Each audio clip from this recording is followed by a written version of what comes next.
again, good morning. Keys for finding great joy through understanding the Word of God. Ang Yahweh ba? Aron nga makabatuntang naghingapin nga kalipay diha sa pagsabot sa pulong sa Ginoo. Ang atong text makita natin the book of Nehemiah chapter 8 verse 1 down to 12. So ako lang na siyang himay-himayon. So sunod na lang mo mga ekson. Kita sa Assemblies of God kay mawag na ang pundok na ilalim kita. Makusganon kita nga nagatuo sa maong pagtulunan nga ang tibuok kasulatan. Ang karaan ug ang Bagong nga Testamento are verbally inspired of God and are the revelation of God to man. The infallible, authoritative role of faith and conduct. Amen. Nagtutang ang Biblia, mogyo'y sumbanan, tuburan sa tuwang pagtuba. Nagtutang ang Bible, mogyo'y ang pinaka-final. Siya ang final say, siya ang may last word sa kung unsamang mga faith na itong ika-embrace. Mawita na nga makaingon kita ng usang pagtuo sa iyo, kung wala mo conform sa kung unsay ginatudlo sa kinatibuk-an sa Biblia mga eksoon, o ang Biblia po, mawagin po ay sumbanan nato ba sa ato ang gawing pamatasan. Amen ba? May atong sumbanan sa ato ang kanda. May sumbanan nato unsa na to pagran, unsa na to pagpadagan ang atong kinabuhi eksoon. Si Jesus ningon siya sa dihang gitintaw siya ni Satanas sa paghimo bang tinapay ato ang bato. Kaya ingnan siya, kung anak ka sa Diyos, kamhanan man ka. Kaya nimong buhaton ang tanan. Hala, sige, buhatang tinapay kining bato. Apan, si Satanas at the time gi-refute. Gibato ka ni Jesus, dili sa pag-ingon nga hawak ng hawa Satanas, but he said something.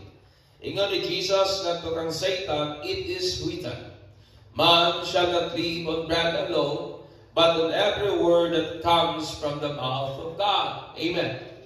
Kaya nga pagbatok ni Jesus ang temptasyon, ingon niya, it is written. Naisulat, o asa man na naisulat, sa balaan nga kasulatan, sa holy nga scripture mga egsoon o nagkanayon, nga ang tao dili mabuhi sa tinapay lamang, apan sa matagpulong that comes sa magagula gikan sa bakba sa Ginoo. In Matthew 4:4. Kini nga passage o kini nga verse sa Bible nag-declare o nag-affirm nga ang kinatibuk-an sa tao dili lang yung taman sa tinapay. Amen. Nga kinatibuk-an sa tao dili lamang taman sa atong mga tawhanon nga mga pangandoy tinguha. Nga kinatibuk-an sa tao, dili lamang taman sa negosyo, dili lamang taman sa kung unsay atong makaon, but mabuhi yun kita, pinaagi yun sa pag-feed sa Word ni God. Amen. We live by feeding on the Word of God. Mabitaw na ka questionably alang sa usa ka Kristohanon kung wa na ka ginagutom sa pulong sa Ginoo. Questionably alang sa usa ka Kristohanon kung wala na ka desire sa espiritual nga mga butang. Questionably alang sa usa ka Kristohanon kung wala na ka nagahinam-hinam sa presence ni Lord. Because the Bible nag-declare nga kita mabuhi di lamang sa tinapay apan sa matag pulong that proceeds out of the mouth of God. Mo na nga nagtuko normal paginta kay may tinguha pata sa pulong sa Ginoo.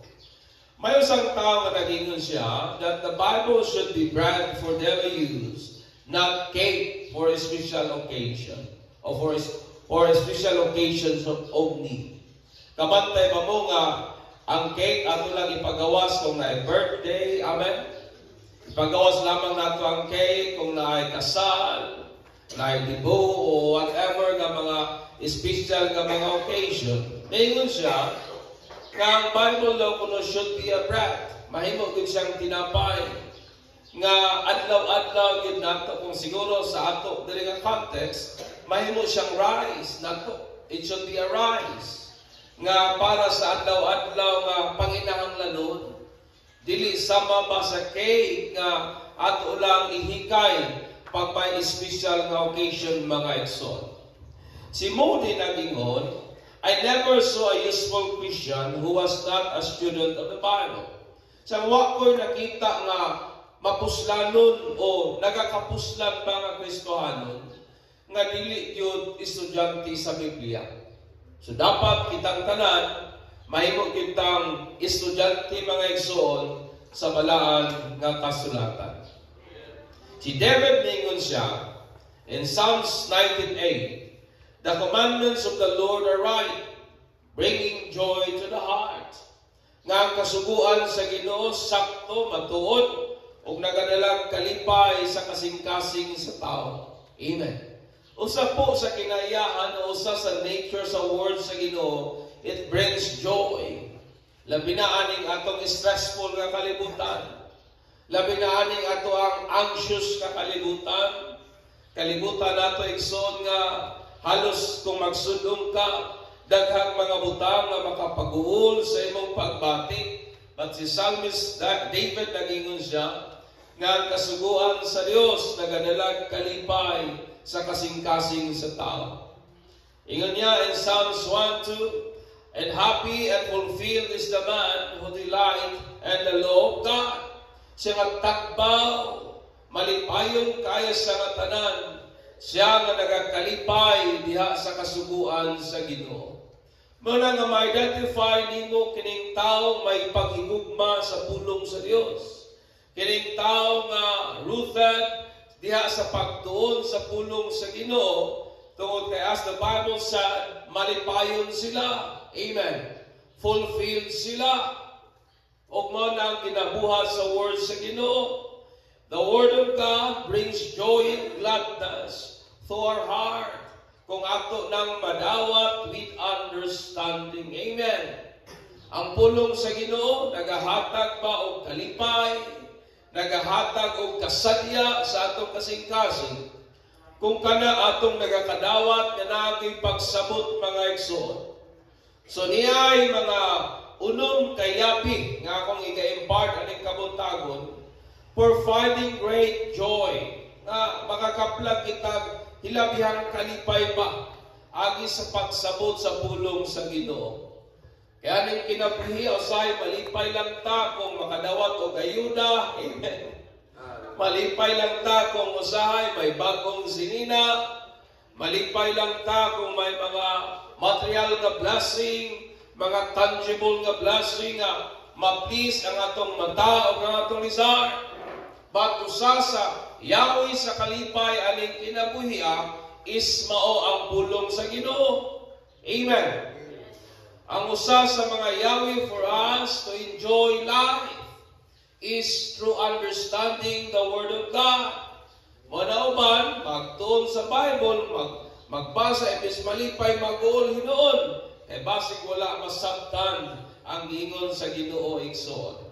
So niya'y unom ka mga principles nga atong ikinahanglan aron nga atong magmalipayon kita nga masabtan ba ang pulong sa Ginoo. Ang Yahweh, gikinahanglan ka na aron nga imong maaplihan, aron nga maangkon nimo unsa may naa nakatago ana nga mong butang nga igsoon. So unom ka butang kansang atong gikinahanglan for us nga makabatuntag naghingapin nga kalipay diha sa pagsabot sa pulong nga iya gyud sa Ginoo. Una, kinahanglan tag fervent na aspiration. Kung atong binisayan ng fervent na aspiration, it means kapunggan paibaha nga tinguha. Amen. Nabamuan ang tinguha? Kapunggan paibaha. Kana bitang nakay gipangulitawhan nga dikit ka mapunggan sa ulan, di ka mapunggan sa iro, di ka mapunggan sa wakwak, di ka mapunggan sa kahadlok ba? Kay na ang imong tinguha nga makita ang imong ginapangulitawhan subra pa kaysa imong mga gikahadlukan. And that is the word fervent nga aspiration. Iyang ingon in verse 1, paingon sa 2. Now all the people gathered together as one man in the open square. that was in front of the water gate. And he told Ezra, the scribe, to bring the book of the law to Moses, which the Lord had commanded Israel. So Ezra the priest brought the law before the assembly of men and women, and all who could hear with understanding on the first day of the 7th month. So kining mga tawhana, kining mga remnant sa Israel, nagtapok sila, o ilahang gihangyo si Ezra, nga mao ang usa ka eskriba o pari, nga dalon sa ilahang hawanan ang balaod sa Ginoo. Naghangyo sila.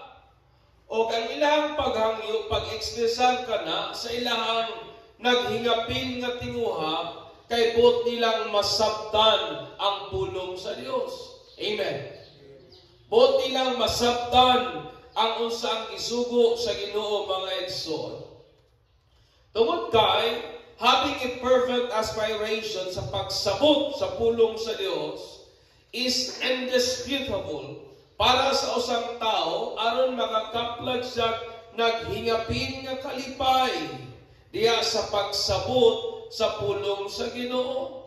Kay kung wa gyud kay tinguha nga makasabot, wa kay desire nga makasabot, dili kayo ka magtinguha nga mugsabot, mga igsoon. Amen.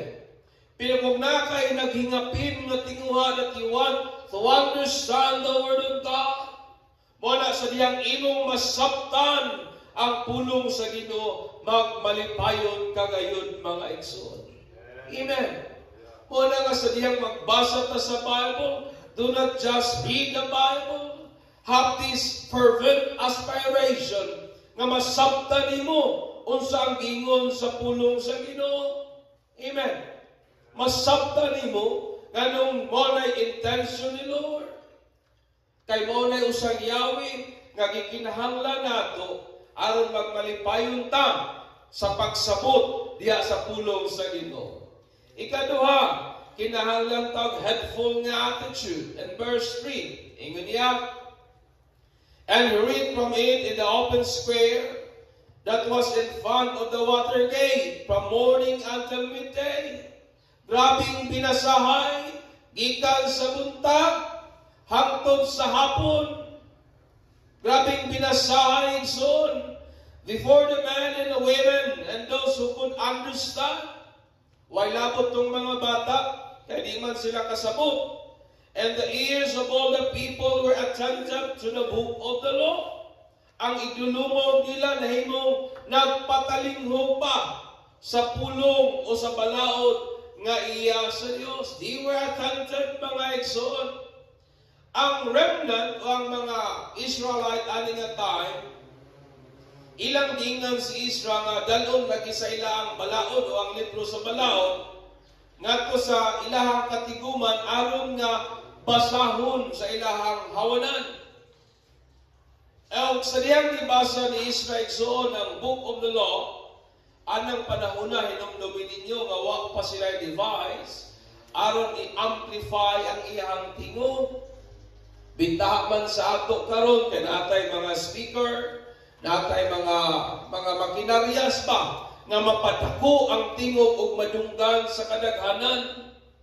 But remember, during their days, wala sila anak nga mga kagamitan, mga igsoon. Ang ilalamang anak is an attentive na idulungog. And then, they must have an absolute silence. Kaya kung magsaba-saba sila, pwede bang dili madunggan sa uban ang ginaistorya ni Ezra. So, hinumtanawan niyo, i-imagine ninyo, pila kalibo nga tao na nagtapok. Then, wag yung nagkutiw-kitiw, wag yung cellphone na nagtililing.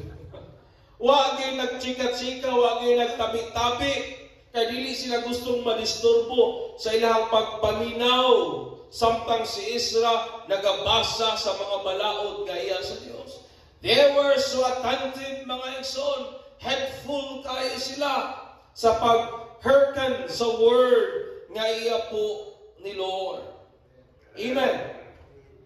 Ang principles nga itong makatunang diri is this, nga para nga makabaton kita hingapin nga kalipay, Upon understanding the Word of God, kinahanglan nga natin headful nga attitude ka na bitaw, dili ta gustong madisturbo.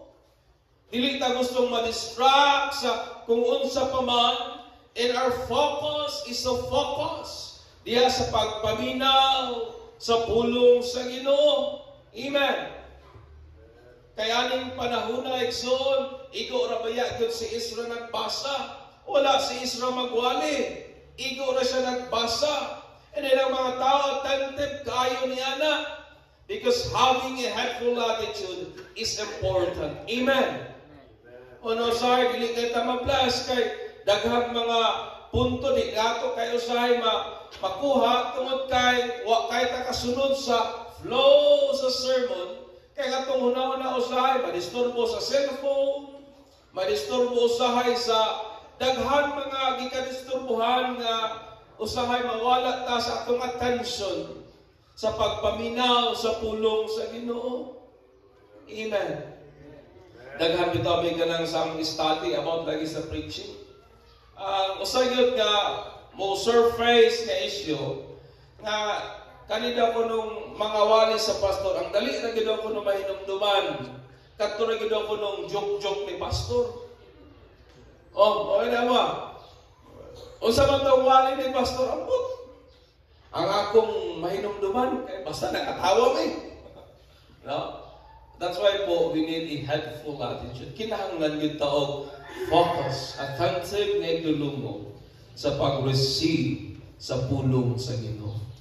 Amen. Ina na yung tapad ay sa iyo ko gusto buhat.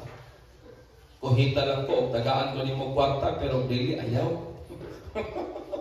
Hallelujah. Magbaka na itong Ginoo niya rin sa headful attitude. Kung nagkukuhat sa mga Israelites. Ikatulo, kinahanglan tag-deep reverence. Kinahanglan tag-lalo nga pagtahod, pagrespeto sa word ni God. In verse 4 to 5, basahin na sa Bible. So Israel the scribe stood on a platform of wood, and he had made for the purpose. And beside him, at his right hand, stood Mattithiah, Shema, Ananiah, Oreha, Hilkiah, and Maaseiah.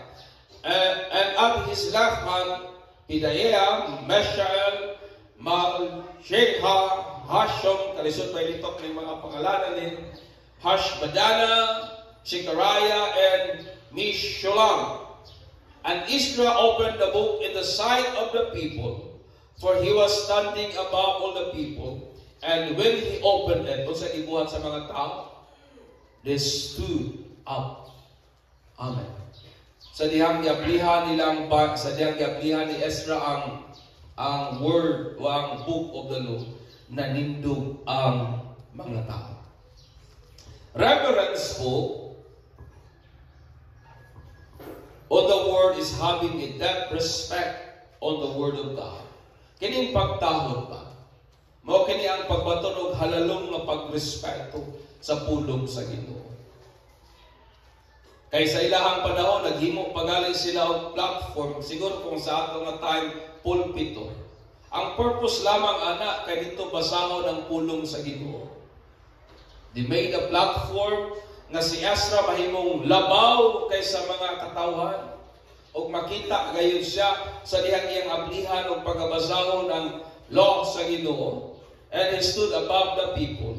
Tungod kay naman, tungod kay ilahang i-acknowledge nga ang book of law was given by God through Moses and is above them all, ug silang tanan subject sa balaod sa Ginoo. Amen. Nganong ang word sa ilahang panahon above yun sa ilaha, kay nagulagway kana nga ang balaod gikan yun sa Dios, ug silang tanan ilalom yun, subject yun sa mga kasuguan nga iya sa Dios, mga igsoon. Si Ezra po was standing above the people, sa diyang iyang giapihan ang book sa law. O take note, wala pa galing niya nakibasa, igo pa lang niya giapihan, but ang mga katawhan nagpakitag halalom nga pagrespeto sa dihang nanindog sila, sa dihang giapihan ni Ezra ang libro sa balaod, mga igsoon. Amen. Nagpakita silang lalong mapagrespeto sa balaod o sa pulong nga iya sa Dios, Tungod kay una nagtuo sila that the Word of God or the book of the law was given by God. Amen. Kung nagtuta nga ang Bible, it is a Word of God, dapat magpakita kita og halalong mapagrespeto sa pulong sa Ginoo. Amen. Nagapakita tag halalong mapagrespeto sa pulong sa Ginoo sa dihang atong ginaampingan ang atong Bible, dili lang nato ginahimong dekorasyon. Kaya usahay, daghang kong makita mga Bible, listahan sa utang. Napapata diha. Listahan sa utang ba? Sa mga schedule. Ayaw. Dapat magpakita tag halalong mapagrespeto sa Biblia mga igsoon. Pinagi sa pag-atiman. Dili lang nato himong dekorasyon. Dili lang nato himong ornamental sa Bible. Dili lang nato na himong panghadlok ba? Kaya hinumdum-dum ko sa akong maestro ng Bible School sa una. Naman dito yung pagka-conservative. Tayo, naman na di ba ang kikik langgam raman na? Talawan man yung kahit itong kikik. Mga git-git-git na. Agin itong kikik dito sa Bible School. Kamulo mo sa iyong buhaton? Wag ko makaangay. Kaiyahan pao ng Biblia, iitsa sa ato. Pag-abot na puno sa kikik. Dili man na yung anak. Ay na yung dapat ikaw maging anak.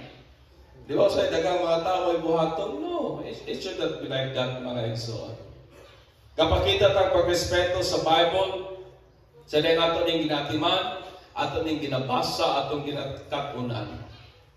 But as a necessities of life and food for our soul, atong ginarespetaran ang pulong sa Ginoo sa dihang atong ginapakita ang ato gyud nang gikinahanglan. Ingon nga pagkaon sa atong kalag aron ta mabuhi igsoon. Amen. Kini nga attitude mahinungdanon siya for finding great joy in understanding the Word of God. Kini nga pamatasan gikinahanglan gyud siya aron nga makakaplag kitag naghingapit nga kalipay sa dihang atong masabtan ang pulong sa Ginoo. Amen. Daghang mga tao karon, labi na sa ulit tao, ang butog na pa na sa inyo nga time karon, kay di manusong cellphone sa amo sa una, ang among ginabuhat, ang picture sa uyab, dito ibutang sa Bible. Diba? Ang sa lugar to pang lumay, ay ito kung sa intention sa uban. Ina na yung dapat at huwag yung tahuron ang pulong sa Ginoo. Amen. Ikaw pa, worshipful courage. In verse 6, manig ibuhat sa Bible. And Israel blessed the Lord, the great God. Then all the people answered, Amen, Amen. While lifting up their hands, hanggang ilang ginabayaw ang ilang mga kamot. And they bowed their heads and worshiped the Lord with their faces on the ground. Na nagdayeg sila sa Ginoo, na nagluhod, kansang ilang mga nawong naa sa ground mga igsoon. Ang worship po is not bound only with words. Ang mga pagdayeg di lang nataman sa pulong, but it is also expressed with action. Amen. Ang pagdayeg di lang nataman sa mga, Lord, I praise you. Lord, I thank you. But ang mga panagdayeg igsoon, gina-expressar usab kana nato diya sa atong mga gawi o sa atong mga buhat. Human nga si Ezra iyang gibless ang Ginoo, human nga iyang gipanalanginan ang Ginoo, ang gibuhat sa mga tao ilang gibayaw ang ilang mga kamot ug nag-ingon sila Amen, Amen. O unsa ilang gibuhat, they also bow their heads and worship the Lord with their faces on the ground. Na nagdayeg sila sa Ginoo, wa pa tay praise and worship pa, igo pa lang siya nagbasa sa word. Pero ang response sa mga tao, hilabihan kaayo kay nganuman na nagluhod sila, na naghapa sila sa pagdayeg sa Ginoo. Ang ilahang body gesture express worship towards the Word of God. Ang ilang action, ang ilang pagluhod, ang ilang paghapa, pagsimba sa Ginoo, nag-ekspresar katong pagdayeg nga sa Dios kagamhanan mga igsoon. Muna nga nga ang body language, pamulong kini klarong mga pulong sa atong mga pagdaig toward God through His Word. Sa atong pagduol sa Dios agi sa iyang mga pulong, kansang importante kayo aron nga makakaplag kitag naghingapin nga kalipay diha sa atong pagsabot sa pulong sa Dios. Amen. But ipasabot nga dapat ang atong attitude toward the Word of God dapat natay madayigon nga gawi pa. Amen. Dapat natay masimbahon nga action. The moment we heard the Word of God, pwede nga maipatas nato atong kamot sa kalipay, pwede tang shout for joy, pwede tang muluhod. It means nga natay mga action ba nga nag-expressar sa atong pagdayeg sa Dios agi sa pulong niya nga atong nadawat. Amen. Mabita na usahay pa kanang nindot kayo, makapagpagta, amen, di ba? Madayigon nga action. Uban, sa uban nga, dapit, labi na sa Africa, kabalo ba mo, ang mga tao dito sa diyang madungga nilang pulong sa Ginoo, ang uban mag-ambak-ambak sa kalipay, mo mailahang kultura. They will left for joy, mangambak sila sa tumang kalipay, upon hearing the Word of God.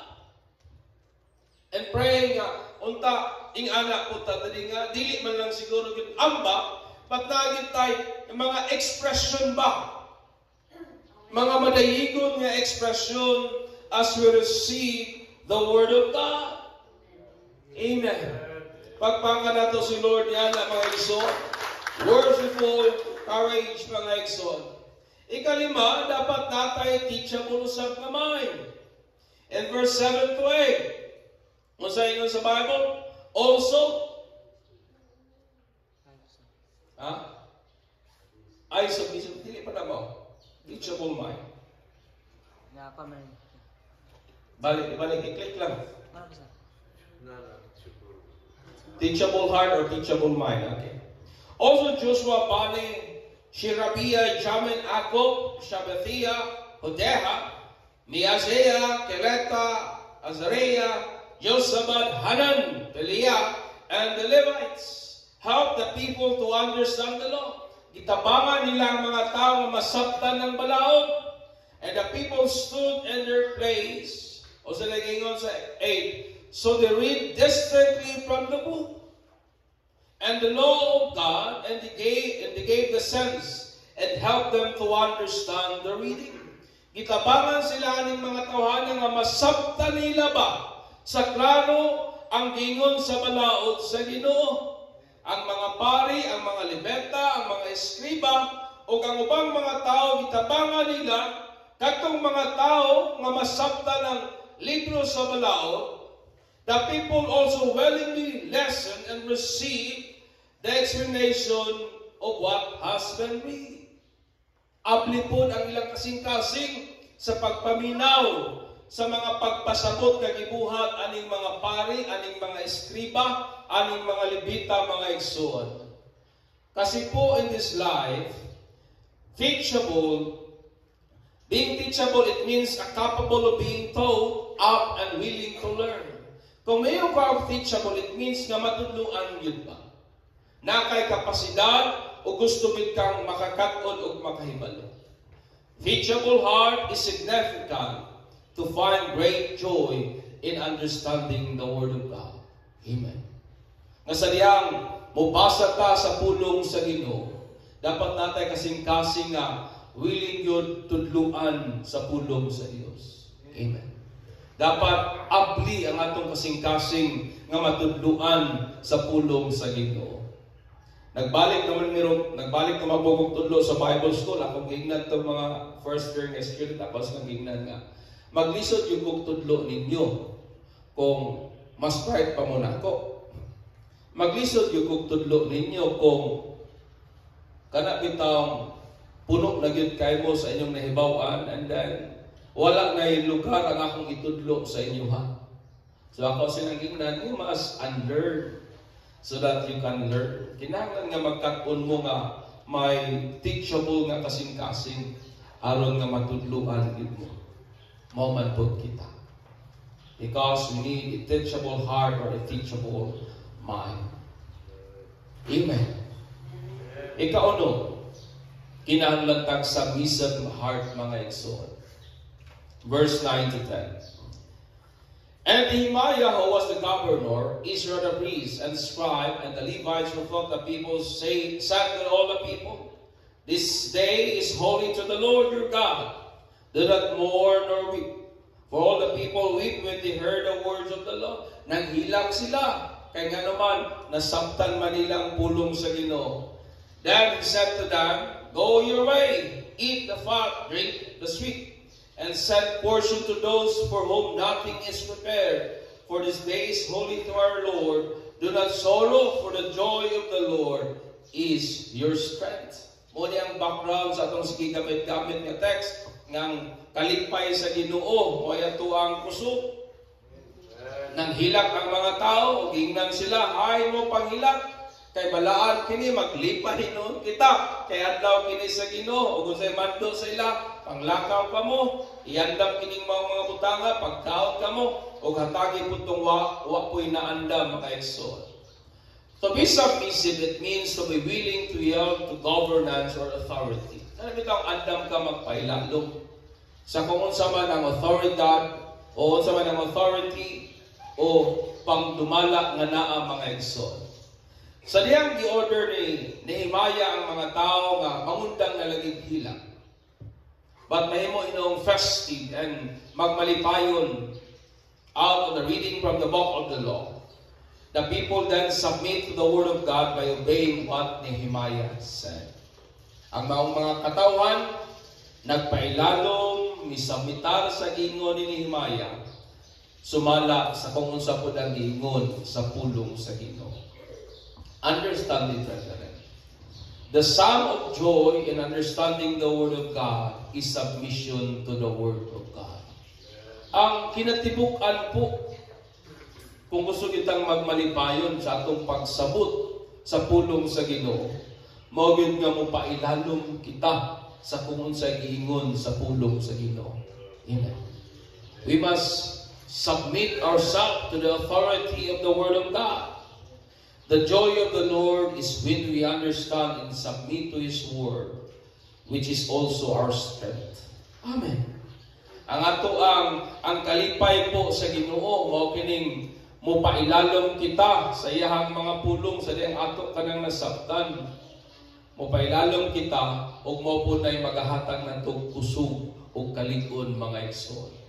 Thus, Nehemiah said, the joy of the Lord is our strength. Ang kalipay sa ato ang Ginoo, mao gyud ato ang kusog. Hallelujah. So tanawan ninyo sa gikuha sa Ginoo. So the Levites quieted the people saying, so the Levites quieted on the people saying, be still, for the day is holy. Do not be grieved. And all the people went their way to eat and drink, to send portion and rejoice greatly. Kaya nga naman, because they understood the words that were declared to them. Nga daw nung nagmalipayon sila pag-ayo, pagpangulit na nila, kaya nasabtan nila ang pulong nga gipaabot ngadto nila. Amen. Amen. Having understood the Word of God brings great joy to the believers. Muna nga may kalipay diha sa pagsabot sa pulong sa Ginoo. May kalipay kung atong masabtan sa klaro o tiunay ang mga pulong nga iya sa Dios. Muna nga magbaton kita og naghingapin nga tinguha aron masabtan ang pulong sa Dios. Magbaton kita katantid nga pagpaminaw sa pulong sa Ginoo. Magbaton kita og halalom nga pagrespeto ngana sa pulong sa Dios. Magbaton kita teachable nga mind or heart concerning sa word ni God. Og magbaton kita kasing-kasing nga magpailalom ngana sa unsay ginaingon sa pulong sa Ginoo. Kansang mahinungdanon ug mapuslanon. aron makakaplag kitag hingapin nga kalipay upon understanding the Word of God. Amen. May kalipay diha sa pagsabot sa pulong sa Ginoo. Amen. O na kung adlaw-adlaw tang nagabasa sa Bible, dapat adlaw-adlaw po tang malipayon. Amen. Kung adlaw-adlaw tang nagabasa sa Bible with understanding, kung adlaw-adlaw tang nagabasa sa Bible with depth reverence, kung adlaw-adlaw tang naga-devotional with may madayigon nga action toward God, kung adlaw-adlaw tang nagabasa sa Bible nga may kapunggan pay baha nga tinguha nga masabtan ang gigon sa Ginoo, ay daw mga igsoon nga mahimutang magmagulanon all the days of our life. I believe nga mahimo kitang magmalipayon because the Word of God nagahatag og naghingapin nga kalipay sa kasing-kasing sa tao kung iyang nasabtan ang pulong sa Ginoo. Amen. Amen. Muli ang mga Yahweh providing great joy upon understanding the Word of God. May kalipay diha sa pagpamalandong, sa pagtuon, sa pagsabot sa pulong sa Ginoo, mga igsoon.